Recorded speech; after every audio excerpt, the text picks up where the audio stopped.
Okay, I've been playing Elden Ring. for 17 hours straight. So, that is the Best. game ever. This has all been perhaps the rarest thing to ever happen to me in gaming. A new game has released, and it's my new favourite of all time. Elden Ring has perfected the Souls series in a towering return to form. This is our first new Souls experience in 6 years. And the question becomes this: has it all been worth the wait? Has Elden Ring lived up to the hype? Is Elden Ring everything we hoped it would be? In my opinion, yes, and somehow more. I haven't a Scooby-Doo how they did it. I haven't the words to describe it, but I'm going to try my very best to put into this video how I feel about this game. Before we get into this review though, I really need to say that this video will have mild to major spoilers of the first 2 areas, and I have waited to post this video until I felt people had some time to experience the game themselves. But if you still haven't, then I very much encourage you to click off this video and see it all for yourself. That's gonna mess with the viewer retention and algorithm for the video. I don't care. I'd rather you guys have a fantastic experience first time playing this game.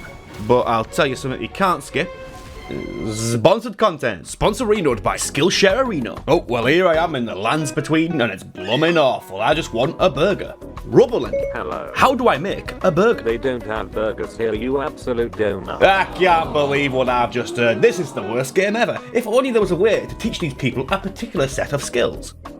Wait, does Skillshare do that? Yes, Skillshare does that. Skillshare is an online learning community with thousands of inspiring classes for anyone who wants to explore their creativity and learning new skills. For a joke, I actually just typed in burger, and it actually has courses on burgers. I honestly didn't expect that. What the? Okay, for real, a lot of you ask, how do I edit videos? You can learn it all right here, and it's not just basic stuff. They have like pretty advanced courses for editing. So yeah, it's not just for learning new skills, you can also perfect and develop existing ones. So make 2022 a year of learning and growth through Skillshare, and right now, the first 1,000 people to click the link below or use my code YT0Lenny1mon will get 1 month for free with Skillshare.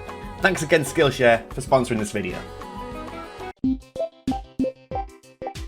Alright, so I want to start off with probably the biggest difference here compared to the previous Souls games, and that's the open world. And I have to admit, when I first heard that this game would be open world, I genuinely was quite worried. I really was. I mean, I thought we'd have a case of a game being as wide as an ocean, but with the depth of a puddle. However, and I don't know how, but that's not the case. It is both as wide and as deep as an ocean. Oh, it's a beautiful fucking day in the lands between. You scon it, get over here! There's just so many unique set pieces and encounters to just fall into while travelling. What you felt lined up inside you was a rolling. That's actually my fucking bone. And all this is very nice. However, for me, this next point is what elevates this above anything else, and that's the size of everything. Not just the world, but the buildings, the castles, the enemies, the cliffs, everything. Okay, to make this point, I want to go back to Dark Souls 1. So I want you to imagine this: you're going through Blighttown, and you've just hit a bonfire at the bottom. You've come a long way down, and the problem is, if you want to get out, you can't teleport. If you want to get out, you're gonna have to fight all the way back up through those enemies, those areas, everything. And that detail there imposes a genuine feeling of being submerged and deep underground. That's because you can't teleport out. In Dark Souls 2, for example, you can go really far underground again, but you don't really feel far down because you can just leave whenever you like. So, in Elden Ring, the most impressive thing for me is that they got that feeling of depth with teleportation from the start, which I thought was impossible. Wait, hang on a sec, I've just realised I can go anywhere. Oh my god. I've just realised I can go anywhere. I can go... Fuck it! I'm going on a little Elden Ring adventure! And it all comes down to the size and scope of things. The game isn't afraid to make things unnecessarily huge for no good reason. There is no point for this elevator to be this big. You can make it a 10-second elevator compared to a 1-minute elevator, and it establishes the same things. The gameplay is still the same. You just go to the bottom of it and you go from there. How far fucking down does this thing go? What the... Oh. The game doesn't care. It would rather set a stage, a scope, a real sense of depth. It's not afraid just to take its time with it. Yeah, eventually when you do get to the bottom of the elevator, you can't just teleport out right after this. But As soon as you return, you are instantly reminded, boom, you're deep underground. Look at that cave and that cliff above you. It just recenters that scope, and it's straight away. And that's so important. Again, running around in the open world, you see all these staggering cliffs, towers, castles, and they don't need to be that big, but they just are. They are constantly reminding you of the depth and scope here, and they do right too. For me, this is what makes this open world unbeatable. The pure, unmistakable depth of its world. God, this game's fucking beautiful. Or who is this actual prick? So when you get into the game, it is very easy to stumble upon something which absolutely rocks you. There has been a bunch of articles and stories online about people who go to the big castle straight away and get smashed out by Margaret. And I'm not here to say, oh, you're playing the game wrong, you should be playing this way, idiot. No, the game is very purposeful. It wants you to go here early. It wants you to feel overwhelmed. It's an incentive for the player to want to explore for themselves, not because the game told you so. In my opinion, for the difficulty of this game, this is both the easiest and the hardest Souls game at the same time. Now, it's gonna be very, very hard for you if you play this like a classic Souls game, being once you get to a boss, you are adamant that you are gonna grind this out, however long it takes, you're gonna do it. But if you just take the glaringly obvious hint that this isn't quite right for you yet, you can open your map and be like, right, okay, let's do some exploring. Oh, I'll have a look in these ruins. I'll definitely go to the mine here, and we'll go here, etc. Oh, look at them. They've got little power drills. It's just, oh man, it's just so much character in the most mundane things. It just... Fuck off. What the fuck? They have their own sorcery? Oh, they do. What the hell? These miners have so much character, and they're different from the other miners. The other miners are just like normal. These are kind of magic miners who've like utilized magic tools and they've like made their own sorceries to mine. Like, oh my god, there's so much character. And you can find all sorts here: healing upgrades, weapon upgrades, new weapons entirely, new spells, armor. We can even undercut it and say you only get like one level up per area you visit from the enemies. You know, I found this axe, and I'm not really an axe guy because axes are a bit like unga bunga. But you know what? I'm giving them both barrels. I missed that shot, don't matter. Block this one, boom, bam. Okay, it's a bit shit, but it's fun.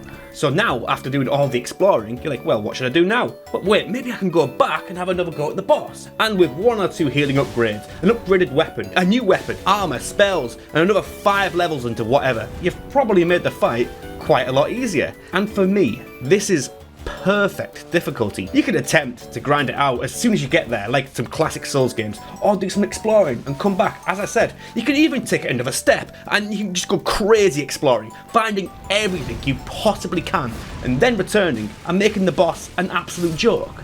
It is both the easiest and the hardest Souls game at the same time. Now, I was going to end this segment here, but I do want to say there are some pretty hefty spikes in difficulty. I have beat the game, and towards the last parts of the game, it gets rough. And by that point, you might have run out of things to explore. So yeah, at the end, it can really just come down to grinding the boss out. Bit of a shame, there's nothing you can do about it, but honestly, I am glad there are some things here that you have to grind out. I'm gonna sound like a massive geek here, but beating those really challenging endgame bosses gave me that first time feeling of Souls all over again, which is a very special thing for me. It's the reason why I fell in love with these games, and it's really nice to know after 10 years of playing and making content on this game, those feelings are the same, and it just reminds me why I love these games and why I even started doing all this in the first place. Sheesh, kinda cringe, but it had to be said.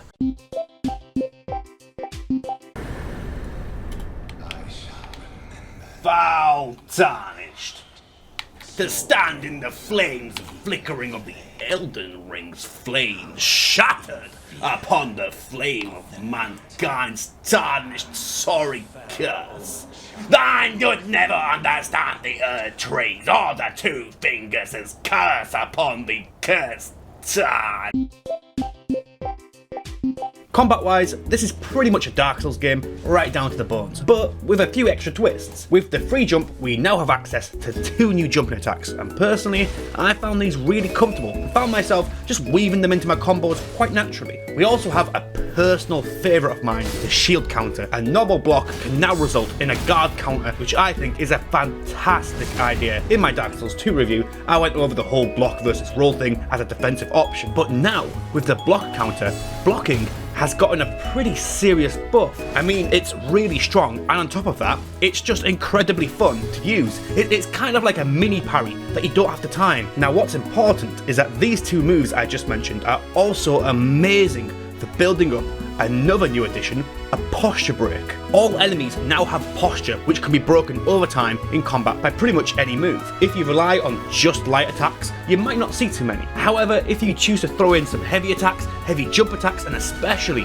the previously mentioned guard counter, you'll get quite a few posture breaks for a huge amount of damage. I absolutely love this. It's almost like kind of having a Sekiro meter, where once it fills up, you get a massive hit. And the thing is, if this just worked on normal enemies, I mean, it would have been a nice way to finish them off, because they're probably half dead, where you get a posture break on them. But being able to use it on bosses is a fantastic idea, because it encourages more than just light attack spam. A perfect example, which I can't show, is what happened at a super late game boss, which I'm not going to show here. It's the classic, I'm all out of healing, I'm one hit away from death, but I know the boss is gonna posture break soon, it has to. And usually, when you have low health, you just stick to light attacks to be safe. But this new mechanic, it was really exciting to just like risk it all on some crazy heavy attacks as like a last ditch effort, and it worked. I got a posture break, massive damage, and I got the kill from it. It was super fun, super engaging, and all around just perfected Dark Souls combat in my opinion. Speaking of bosses, there's a lot of them, like a lot of them,